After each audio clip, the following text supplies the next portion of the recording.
Appendix की सोजश में पेट के दाएं जानब निचले हिस्से में शदीद दर्द उठता है, जिसके साथ उल्टी और मतली भी महसूस होती है। अस्सलाम वालेकुम गाइस, कैसे हैं आप सब? उम्मीद है सब खैरियत से होंगे। आज का हमारा टॉपिक है अपेंडिक्स क्या है।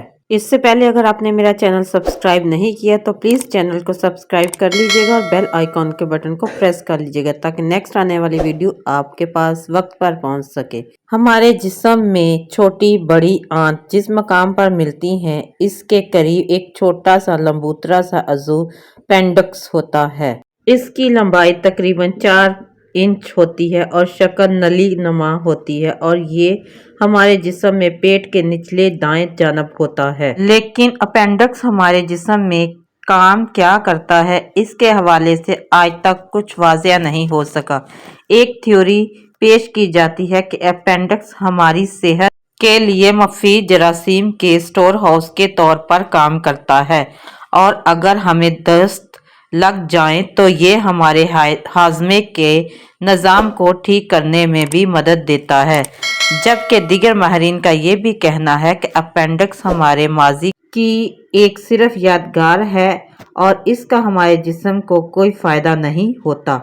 जबकि नागज़ीर हालात में जब बाज़रिया सर्जरी जब अपेंडिक्स को निकाल दिया जाता है तो इससे हमारी सेहत के ऊपर कोई असर नहीं होता। अपेंडिक्स सिर्फ इंसानों में ही नहीं बल्कि जानवरों में भी होता है।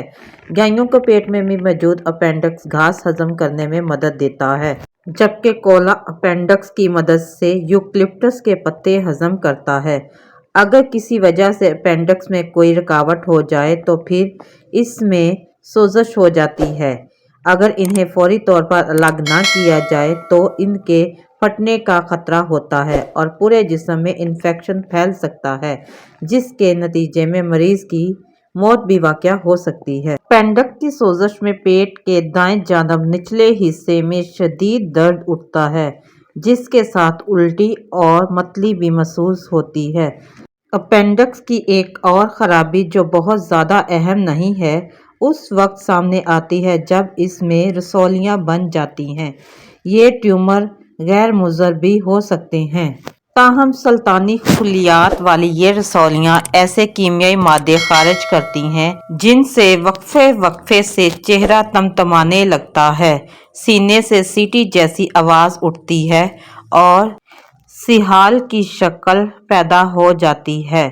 अपेंडिक्स की एक सोजश की तशखीस अमूमन डॉक्टर तमाम ज़ाहरी अलामात देख कर ही लेते हैं, ताहम हतमी तशखीस के लिए अल्ट्रासाउंड, सीटी स्कैन और MRI से भी मदद ली जा सकती है।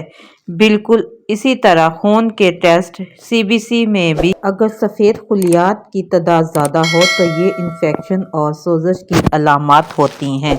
तशखीस के बाद सिर्फ सर्जरी ही इसका वाहिद हल होता है, जिसके लिए रवायती तौर पर कट लगाकर अपेंडिक्स निकाल दिया जाता है या फिर लेप्रोस्कोपी के ज़रिए पेट में चंद छोटे छोटे सुराख करके कैमरा अंदर डाल दिया जाता है, यानी दाखिल कर दिया जाता है और ख़राब अपेंडिक्स बाहर निकाल लिया जाता है। अपेंडिक्स की रसौली निकालने के लिए भी बिल्कुल इसी तरह की सर्जरी की जाती है। तो गाइस, उम्मीद है ये छोटी सी इंफॉर्मेटिव वीडियो आपको पसंद आई होगी और अगर थोड़ी सी भी अच्छी लगी हो तो प्लीज़ मेरे चैनल को सब्सक्राइब कीजिएगा, लाइक कीजिएगा और शेयर कीजिएगा और कमेंट्स में अपनी कीमती राय का इज़हार ज़रूर कीजिएगा। नेक्स्ट वीडियो में मिलेंगे। अल्लाह हाफिज़। Thanks for watching.